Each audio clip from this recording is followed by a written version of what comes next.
this video, we're going to talk about calories. So, the first thing is, what is a calorie?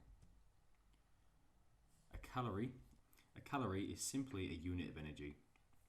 More specifically, it's the amount of energy needed to heat 1 litre of water by 1 degree Celsius.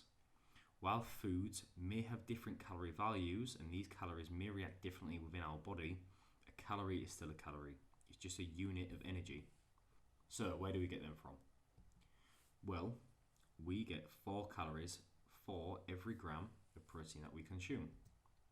The same for carbs, 4 calories per gram. Then we get 9 calories per gram of fat.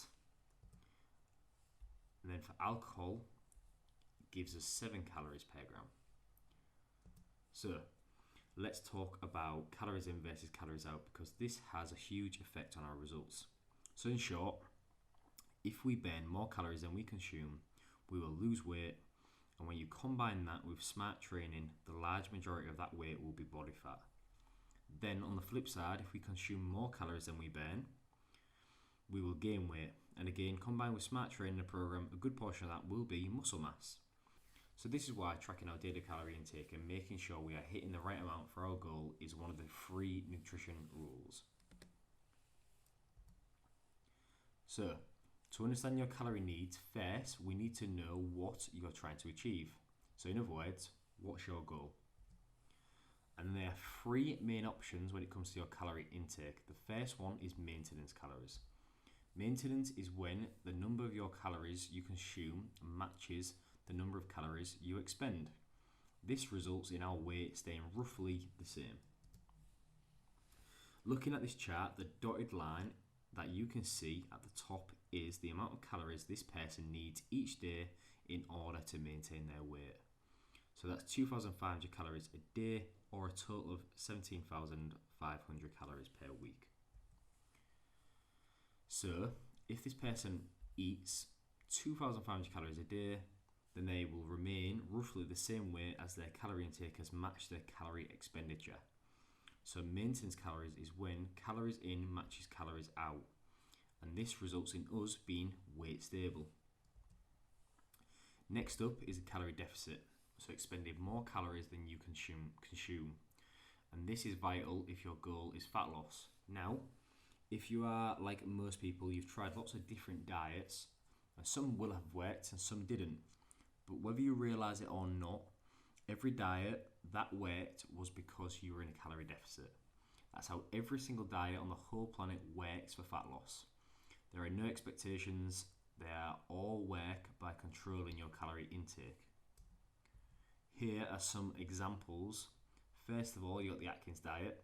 This diet works by restricting the amount of carbs you can eat each day, which causes you to consume less calories. Intermittent fasting. This works by allowing you to eat only during a relatively small window or short window of time, which often results in you eating less food over the course of the day, therefore consuming less calories. Then you got the 5-2 diet. This allows you to eat normally for 5 days, then you have to fast or eat less than 500 calories for 2 days. This obviously means that 2 days a week you're barely eating any food, which of course results in you consuming less calories over the course of the week and puts you in a calorie deficit. You've got the ketogenic diet, which is pretty much 0 carbs allowed. So you have eradicated 1 macronutrient from your daily diet, which leads you to consume less calories. Then you have paleo.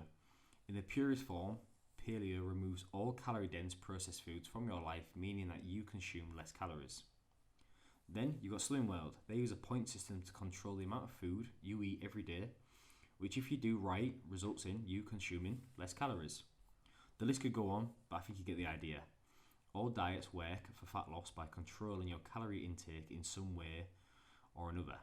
When it comes to fat loss, calorie math, and there's plenty of science to prove it. In fact, in 2017, there was a study that basically reviewed all the above scientific literature, and what came to the unsurprising conclusion that for weight loss, the calories in versus calories out model is strongly supported by all available scientific evidence.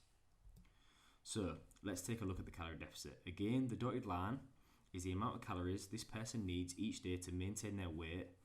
So 2,500 calories a day or 17,500 calories over the course of the week. So let's say this person only consumes 2,000 calories a day. That's about 500 calories less a day than their body needs to stay the same. This means we've created a calorie deficit over the course of the week. They've consumed 3,500 calories less than they would have expended. Now, as a rough guide, 3,500 calories equals around 1 pound of body fat, which means this person should now be on track to lose about a pound of fat a week.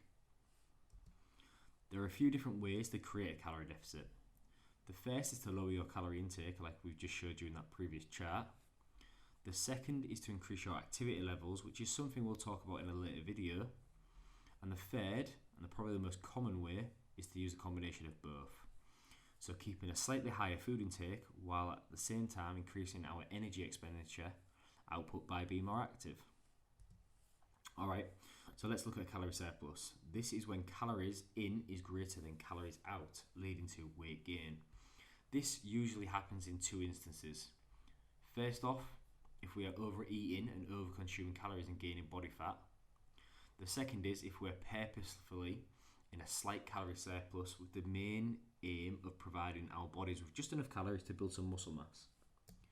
So let's take a look at this chart again. Just like before, the dotted line is the amount of calories this person needs each day to maintain their weight. So 2,500 calories a day. Now, let's say this person consumes 3,000 calories a day. That's about 500 calories more than the body needs to stay the same.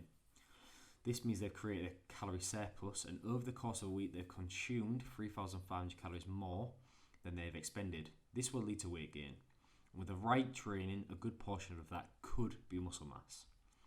But for most people, over time, this is what leads to big gains in body fat. But instead of being in a consistent calorie surplus like you can see on the chart, what often happens is the weekend causes weight gain. So, as you can see on this chart, all week this person is eating roughly the amount of calories they need to stay the same. Sometimes it might be even a little less. Then on Saturday and Sunday, they blow over that target by 1,000 calories each day by having takeaways and alcohol. And now they're in a calorie surplus for the week and gradually gaining body fat. So look, calories matter, especially when we're trying to make positive changes to our body. That's why we want you to track each day, every day, and get as close as you can to the calorie targets your coach has set you.